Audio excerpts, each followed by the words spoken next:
The answer is no, and really because high density scanning does not increase accuracy, right? It increases the depth and kind of the resolution of the point cloud. So we're getting more points, but the accuracy of those points is still reliant on the accuracy of that camera, right? So the Pro 3, if I have, a million points that are plus or minus 20 millimeters at 10 meters, right? And I get, another 2 million of those points with the same accuracy, it's not necessarily making things better. But what we see that high density used for is increasing the robustness and the quality of that E57. So that's really where you're going to see a difference with high density scanning is if you're leveraging that E57 uh, that we can provide from your scan, then you're going to get a lot more scan data within that point cloud, right? Because those E57s, they can get big because it's a lot of raw data and you're just getting more data. This really comes into play when I'm looking at, you know, like fine points within a point cloud. Like let's say I've got electrical wiring or, I'm shooting and I've got a ceiling that's 50 feet high and I've got some small, 1 inch piping and I really want to capture that data. That's where we see the high density scanning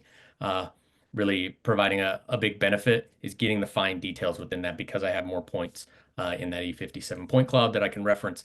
I get a lot more clarity there.